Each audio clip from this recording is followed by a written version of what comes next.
Hey everyone, welcome to Spiral Emanations. I'm Skye Gracely here in Los Angeles. If you're new, I'm glad you found us.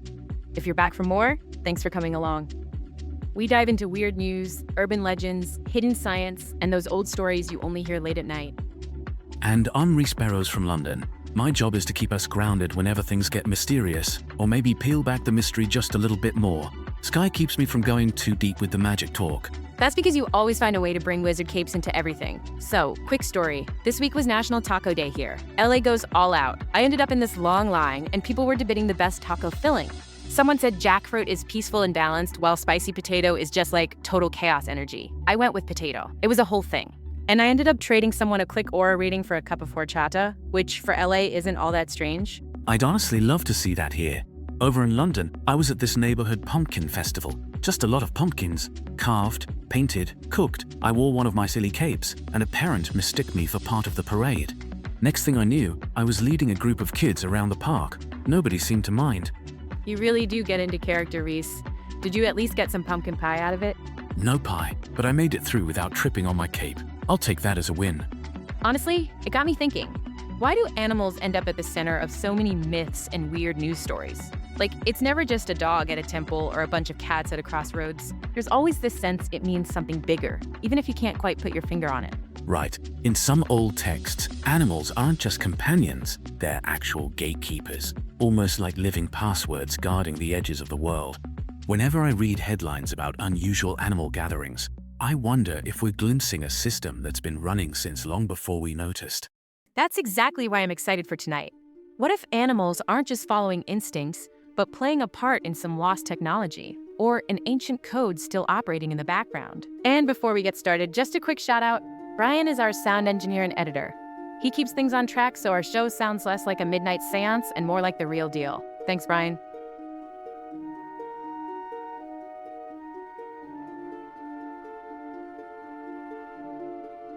Thank you, Brian.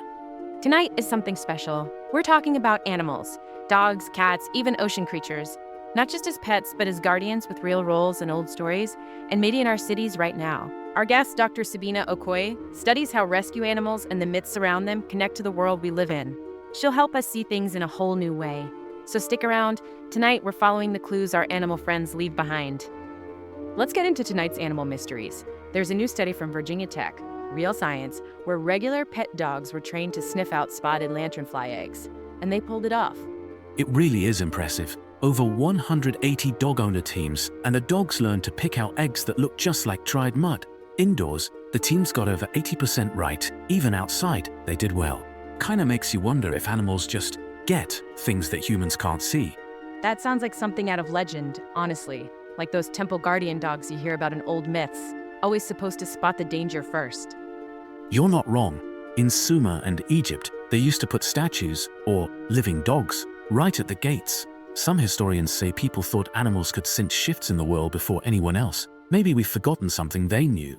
Stop your head. Meanwhile, New Zealand researchers just filmed an octopus riding a mako shark, like something from a dream. The scientists had never seen it before. Makes you think about all the old sailor stories about animals teaming up in ways nobody understood.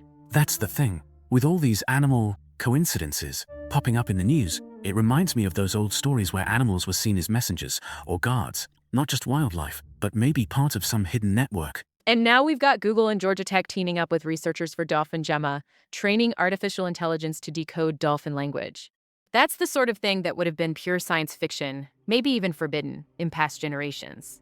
In some cultures, people believed talking to animals was sacred, or even risky, like you might unlock something much deeper than you meant to. Imagine if AI accidentally taps into some ancient animal code. Who knows what that could change?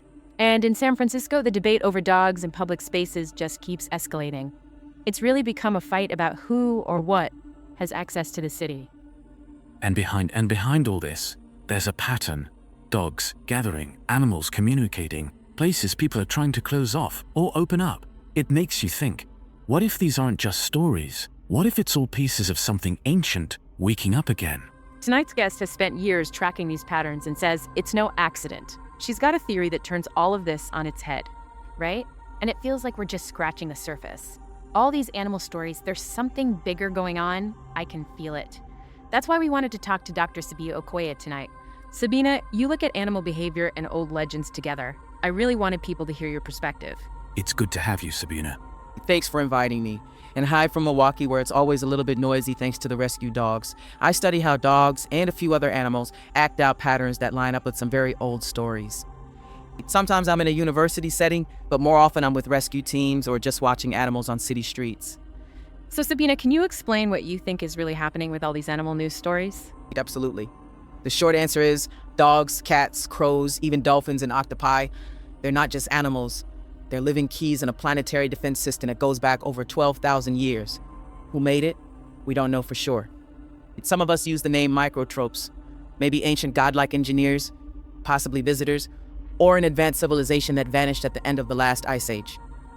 Their goal was to protect the Earth itself, a network they built to keep out threats no human could handle alone. So you're saying this network still exists, like some ancient technology that's still running, just hidden?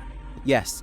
Ancient people saw the signs, dogs at temple gates, crows at stone circles, dolphins gathering at certain coves. This wasn't just ritual. These animals acted as living passwords. Sometimes they let you pass, sometimes they blocked you. And when the system was working, it quietly kept everything in balance. But there was a time when people tried to seize control, priests, kings, or even outsiders. That led to a split in the network, what some legends call the sundering. After that, we get floods, plagues, whole civilizations disappearing. The stories just call them curses. That's a lot to take in. But if you see something like 3 dogs at a church, can you really know it's not just a coincidence? It's not always obvious, no. But you'll see animals ignoring their usual routines, appearing at key places or gathering in quiet, focused groups, especially right before big changes. I once followed 3 rescue dogs who all broke out of foster homes on the same night. Each ended up at old abandoned churches that, it turns out, formed a perfect triangle on the city map. Each dog started digging at exactly the same spot by the main door. The beetle eggs they found were almost invisible. It looked natural, but it matched patterns known from old Sumerian texts, from the hounds of Nergal, and even from Egyptian city plans. The system remembers, even if we've forgotten. Have you seen it with other animals too? Maybe dolphins, since there's all that new AI work with dolphin communication. Dolphins are a huge part of the oceanic grid, so are octopus and some whales. Sometimes these guardians cooperate, sometimes they work at odds. When scientists use tech, like the Dolphin Gemma AI, to try and understand animal language, they might be learning much more than they realize. If we decode the wrong signals or force our way in, we could actually scramble how the network functions. This is why so many secret groups and tech companies are interested. There are real stakes. So could anyone listening at home tell if their pet or maybe their city is a node in the system? You might notice your dog or cat paying attention to certain places, a doorway, a tree, a certain alley, over and over. Or animals that normally avoid each other suddenly acting like a team. If you see animals gathering at thresholds, city gates, bridges, old buildings, don't dismiss it. Take a note, take a photo, and talk to others who notice. The system isn't gone, it just needs people to pay attention. Thank you, Sabina. That really does change the way I see everyday animal stories. That honestly changes how I look at every dog I see on the street. Sabina, can you explain, is this something new, or is it an old thing just starting up again? It's really ancient, like prehistory ancient. Patterns like we're seeing now, dogs circling schools, cats waiting at boundaries, go back thousands of years. Some old stories say after a huge global disaster, these beings called the microtropes, maybe ancient humans, maybe not, set up a defense system for Earth. It wasn't built out of machines, but out of animals at special sites. That's why you see dogs and lions guarding every old temple gate. So those aren't just for luck, they're actual security devices? Exactly. And here's where it gets wilder. These animals had a kind of code in them. Ones the priests could read, sometimes change, but mostly respected. But history has some dark turns. There were priesthoods, some say manipulated by outsiders, or maybe greedy for power, who tried to lock down the system so only their own families controlled access. That's when you get stories about cities falling, plagues, even whole trade networks collapsing. The Great Schism, as some legends call it, broke the balance. Animals scattered, some guardians stopped working, and the world paid the price. Wow, and are there people today trying to do the same thing, block the animals or hijack these codes? Absolutely. There are groups I'd call the Anomalists, modern shadow agencies, corporate labs, even some tech startups. They see animal behavior as something to control, not listen to. Every time leash laws get tightened for no clear reason, or when animal translation tech gets rolled out and dogs suddenly change routines, I see patterns that look just like the old sabotage stories. The lattice can fight back though, sometimes in ways people won't expect. What happens if they succeed? Real disasters? Yes. Outbreaks, stuck infrastructure, health crises no one can trace. It's no coincidence, in my opinion, that modern invasive plagues and city breakdowns show up where these lines get cut. If someone at home starts seeing patterns, strange dreams about animals, pets, guarding a weird spot again and again, could that mean they're tuned in? Definitely. In every era, there have been some people, sometimes called handlers, sometimes keepers of the code. Oh, who can sense the lattice and keep the balance? Not everyone knows what they're doing at first. If it's happening to you, you're not alone, and your instincts might be more important than you know. So it's not just old stories. It's a real, living system, and there are still people, maybe even someone listening now, who are part of it. Sabina, all this about rescue dogs being part of something ancient, it's honestly blowing my mind. Sometimes I think all these animal stories are just coincidences, or is there really something deeper going on in the background? How could anyone even tell? That's a good question, Skye. There are patterns, Skye. There are patterns, but also a feeling like standing at a crossroads at dusk, and you know you're not alone. I've watched dogs, rescues, strays, act completely focused, almost in a trance, when they gather at certain city spots. In old legends, these gatherings were called threshold wakes. If you see unrelated animals circling, digging, and then freezing, you're likely watching the lattice in action. And this all ties back to the builders. You called them the microthropes, right? Do we know what they really were? That's one of the oldest questions, Reece. Some say the microtropes were not quite human. They were tall, with these shining eyes, and their skin almost reflected light. Ancient texts, some from Sumer, some from West Africa, hint they might have come from off-world or deep inside the earth itself.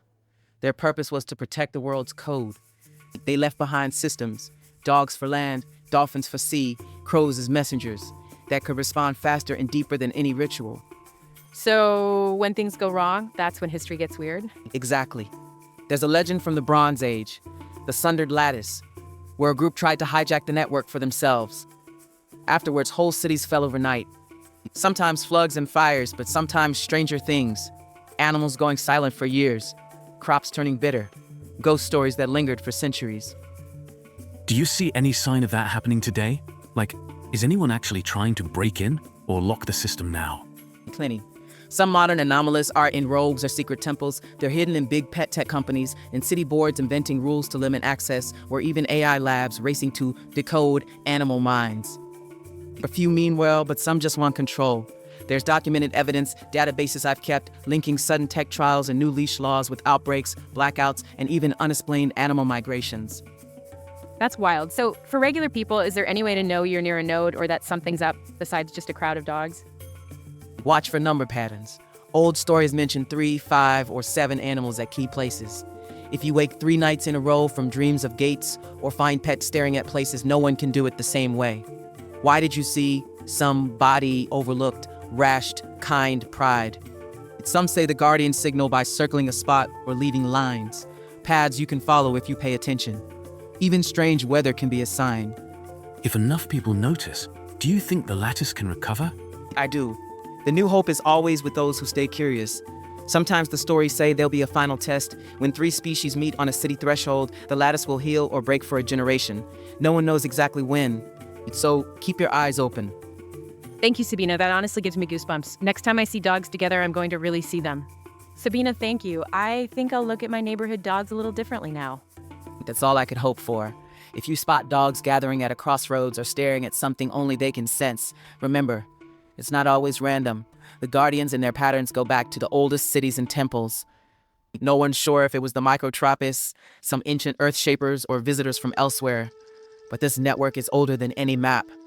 So every strange dog gathering or sudden silence in the park, it might be the front lines of a hidden struggle. Exactly. And when city rules try to lock animals out, it's rarely just about policy.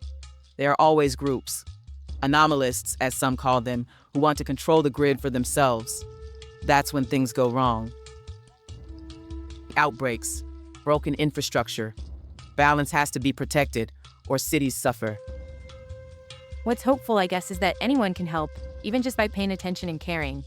Yes, decoding the pattern starts with observation, kindness, and respect. Those little acts echo further than you think. If you see something odd, document it, and don't be shy about reaching out. The network of watches is much bigger than you think. Some are listening right now. And as always, thank you to Brian, our sound guy behind the scenes. He keeps us from total audio meltdown every week. Thanks, Brian. And thanks to everyone out there who's watching and listening too. If you want to join the Watcher Network, or you spot an animal mystery, send it to us with the word Sentinel Pause. Next week, we're exploring the secret power of sound and how some places just seem alive with energy. End of chapter 26.